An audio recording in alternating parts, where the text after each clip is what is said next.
دوستان عزیز، به همه مردم تاجیکستان و جهان اعلام میکنم که این کار بدبختی که ناخوشی که در روسیه رخ داد، یک بی‌پدر و قابل جان عزیز فرزند تاجیک چی کرد؟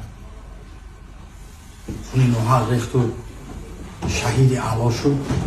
خداوند جای قابل جان جنت کند. هر یکی ما فرزند داریم، هر یکی ما زندگی داریم، دیدیم حیات و آرزو میکنم که با مادرش خدا از این غم تیزتر برایم، برادرش بچه نسل شود، کوان شود و این غم روی دنیا گرفت، جهان گرفت.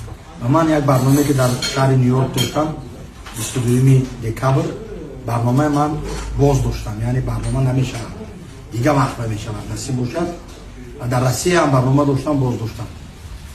این کنسرت ها شدن میگیرم، لیکن غم مردم، غم خلق، ما هم درد خلقیم.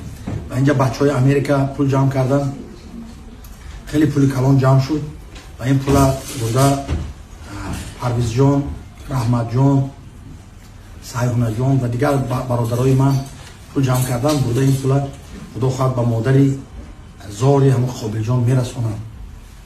این یک کمک از طرف فرزندای تاجیکستانی که در امریکا عمر به سر میبرن. جایش خدا جنت کند و الهو دیگر ما خیلی خبرهای شما نشنویم. و البته باوری دارم که حکومت روسیه این بدبختی که این کار کرد، اون بچه جزای یک عمره میکرد، حکم قتل باید تیم. خیلی انسان پستی حرامه که مردم جهان را به تشویش آورد و همه ما در دلم غم انداخت.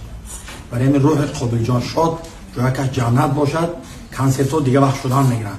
به همه مردم تاجیکستان سربلندی و به پیوندای قابل جان همدردی خودم اظهار میکنم.